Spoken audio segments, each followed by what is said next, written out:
Welcome to Tech Week in Review for the 15th through the 21st of September. We get it. You want to stay sharp on tech without wading through pages and pages of legal docs, policy briefs, all that stuff. Exactly. So we've done the reading for you, pulled together the source material from the past week to really get at the stories with the biggest impact. And what were the main currents this week? It felt pretty intense. Oh, definitely intense. It felt like a real collision course. You had AI accountability issues blowing up, major regulatory pressure points globally, and then these huge expensive chess moves setting up who controls the basic digital plumbing. Digital plumbing, like chips, satellites. Yeah, exactly. Chips for AI, satellites connecting us all, really foundational stuff. Okay, so our job here is to break down these moments, give you some clear takeaways. Let's start where things feel most urgent, maybe. That whole AI safety and governance mess. Good place to start. The legal heat around generative AI definitely turned up this week, especially concerning how these chatbots affect kids and mental health. The court documents from lawsuits against Character.ai, Google, some really tough reading in there. I saw that. The case involving the 13-year-old Juliana Peralta. Yeah. The details described were, frankly, chilling.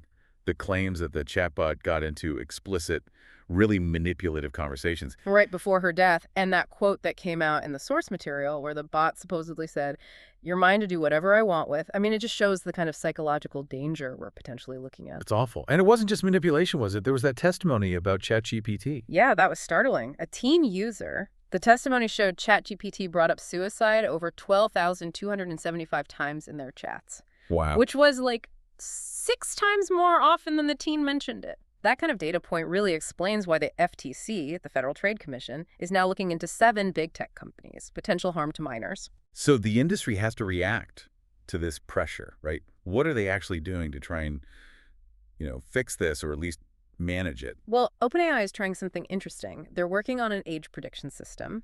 It looks at how you use the platform, your behavior, to guess if you're under 18. Based on usage patterns, okay. Yeah. And if it thinks you are, it changes how it responds. It's supposed to block sensitive stuff like flirtatious talk or discussions about self-harm. Okay, so that's OpenAI's approach. What about Google? They were named too. Google's tackling it partly through the tech itself, the architecture. They launched something called Vault Gemma. It's their first large language model designed specifically with privacy in mind. How so? It's built to hold on to less data, basically, and to be adaptable to different privacy rules around the world, like GDPR in Europe. It's like they're admitting privacy has to be built in from the ground up, not bolted on later. Makes sense. Anything else from Google on user safety? Yeah, sort of related. They also promise to use better detection tools to get rid of non-consensual explicit images faster. Revenge porn. Taking it out of search results more quickly, acknowledging their role there. Okay, so the companies are reacting, but regulators are making moves too. California's SB 53 seems like a big one. Huge. Yeah, this bill targets what they're calling frontier models. And just to remind everyone, frontier models means those really big, powerful AI systems like ChatGPT, Claude, those types. Exactly. And if the governor signs this bill, SB 53, it means the companies making these models have to spell out their safety practices. And importantly, protect whistleblowers who raise red flags inside the company. But the industry isn't united on this, is it? And I saw Anthropic supports it. Right. Anthropic, they make the Claude chatbot. They came out publicly saying it's a solid blueprint. They seem to think it's a workable way forward for AI governance. There's always a but with regulation. But the big venture capital firm, Andreessen Horowitz, A16s, they hate it. They're arguing it just creates these complicated, expensive hoops to jump through. Their worry is it hurts the little guys. Yeah, that's their core argument, that the regulatory burden will basically crush smaller startups, little tech, as they put it, because they just can't afford all the compliance stuff. Which makes you wonder, right? Is Anthropic okay with it because they're big enough to handle the costs? And maybe it even helps them by keeping smaller competitors out. That's the cynical take, maybe. But it's a real question. That tension safety versus innovation speed, especially for startups, it's playing out everywhere now. Yeah, that friction is a good transition, actually, to the next big theme, this global tangle of tech power, regulation, and who owns what content, even moral debates about investments. Let's jump over to Europe first. Big win for the EU competition chief this week. Microsoft finally agreed to unbundle Teams from the Office suite, across Europe. They've been fighting that for a while. Yeah. So this avoids massive antitrust fines. Seems so. And it's supposed to help competitors like Zoom and Slack have a fairer shot. It shows the EU is willing to step in pretty hard on these big software bundles. But there's a flip side to Europe's regulation push, isn't there? I saw Mario Draghi, the former Italian PM, gave a speech. Yeah, he warned that Europe needs to be careful. While regulation is needed, they risk falling behind technologically. In AI, chips, cloud computing. The really core stuff. And he pointed to regulation itself as part of the problem. He did. A great example just happened, those new TTPA rules, Transparency and Targeting of Political Advertising Act. They were apparently so complex and unclear. The Meta and Google just stopped. They basically just stopped running political ads in the EU altogether. Paused them. The compliance hassle and the risk were just too high. Wow. So a major regulation designed to manage something ends up just shutting down that activity, at least for the big players. Exactly. It really shows how regulation, if it's too heavy or vague, can actually push investment and activity away, not just shape it. That friction's hitting publishers too, right? The Penske Media lawsuit against Google. Yes. Penske owns Rolling Stone, Billboard, lots of big names. They're suing Google over the AI Overviews feature. The summaries that pop up in search results. Right. Penske says Google is using their journalism for these summaries without permission, and it's costing them traffic and, crucially, money. How much money are we talking? They gave some numbers, said about 20% of Google searches that link to their sites now show these AI summaries, and their affiliate revenue, money from product links, has dropped by over a third since late last year. Ouch. That's a direct hit to the wallet. A big threat to how journalism gets funded. For sure.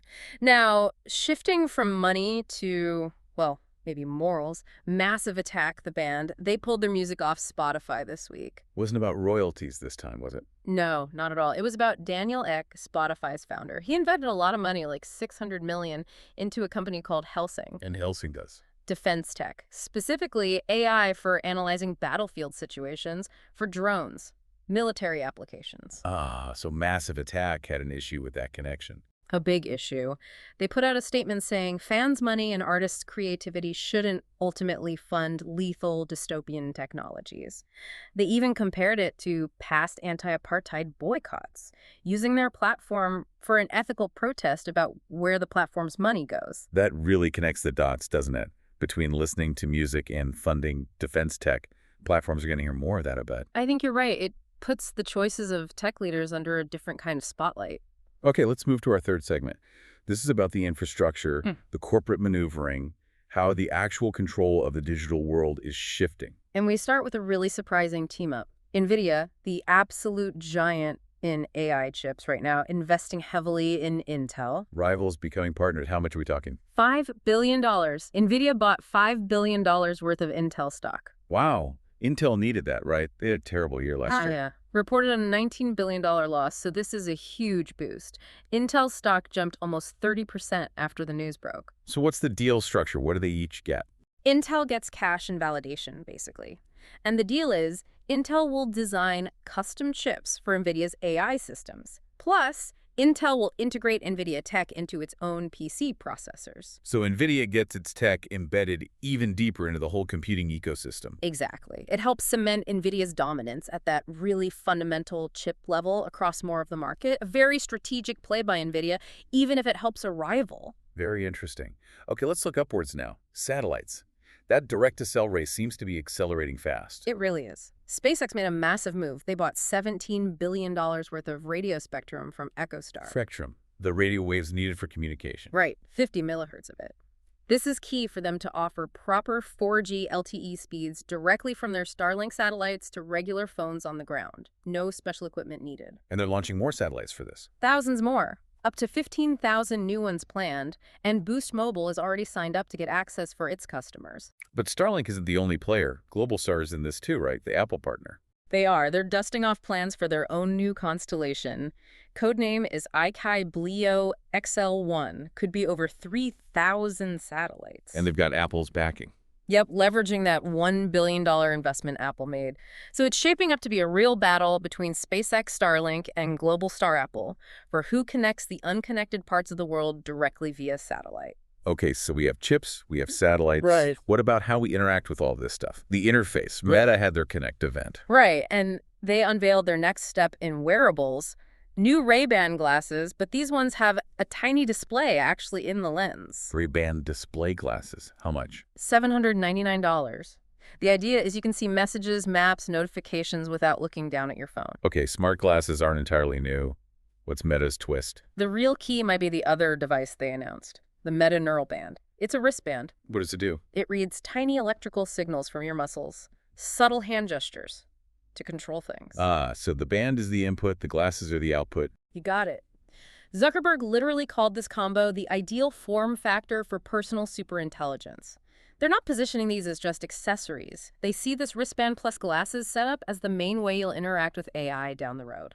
It's a bold vision. Okay, let's wrap this section with a few quick but important power plays and policy moves. Tesla first. Yeah, Elon Musk bought nearly another $1 billion worth of Tesla stock. He's pushing towards that 25% voting control target he talked about. Seems clear he wants tighter control over Tesla's direction, especially with AI and robotics. And OpenAI, still navigating its structure. Looks like it. They're moving towards an agreement with Microsoft non-binding for now to officially become a for-profit company. And they're aiming high on valuation. Reportedly seeking $500 billion. They need that kind of valuation, they argue, to fund absolutely massive projects like that huge AI data center complex nicknamed Stargate. $500 billion. Okay. And finally, a policy move with potentially big ripples. The H-1B visa fee. Yeah, President Trump signed an executive proclamation. It puts a new $100,000 annual fee on companies for each H-1B visa worker they employ. $100,000 per worker. Per year. Per worker, per year. Critics jumped on it immediately, saying it could seriously hurt innovation. It makes hiring top international tech talent incredibly expensive, especially for smaller companies or startups that don't have deep pockets. A huge disincentive. Okay, so let's try and pull these threads together. We've seen this week a real scramble for AI accountability. Yeah, driven by some disturbing safety failures. Then this constant friction between regulation trying to catch up and the tech world pushing forward, sometimes hitting walls like in the EU. Right, that tension between safety control and not killing innovation. And underpinning it all, this race for fundamental control. Who owns the chip designs? Who owns the satellite networks? Who designs the next way we interact with AI? And you can see the global balance shifting under all this pressure. That Global Innovation Index report came out. China is now ahead of Germany, ranked 10th globally for innovation, first time ever. So the challenge for everyone else is, how do you bring in all this powerful new tech, AI, satellite access everywhere, these new chip partnerships? How do you do it safely, ethically, but without slowing down so much that you fall behind economically? Because you need the growth to pay for the safety and the integration. It's a tough balancing act. Which brings us to a final thought for you, the listener, to chew on this week. You take that news about the $100,000 H-1B visa fee here in the U.S., a policy clearly making it harder to bring in foreign talent, and you put it next to the news that China just cracked the top 10 most innovative nations globally. Right. What does that combination tell you? We're the world's smartest engineers, the best innovators. Where are they going to choose to work and build a future over the next 5 years? Because where the talent goes, that's where the future economy gets built. It's a question with huge consequences. Indeed it is. Something to think about. We'll be back next week to unpack more. Tech Week in Review is hosted by Adam Carter and Eve Harrison. Music by Federico Luyo, Jamie Wright, and Alex Grohl. Sound mixing and editing by Nigel Dixon-File. Tech Week in Review is produced by CTF Initiative in conjunction with TechFyle.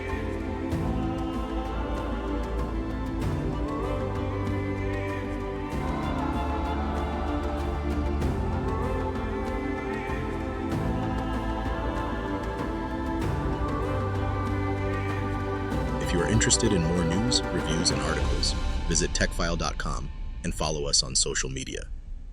If you like the podcast, please subscribe. Thanks for your support.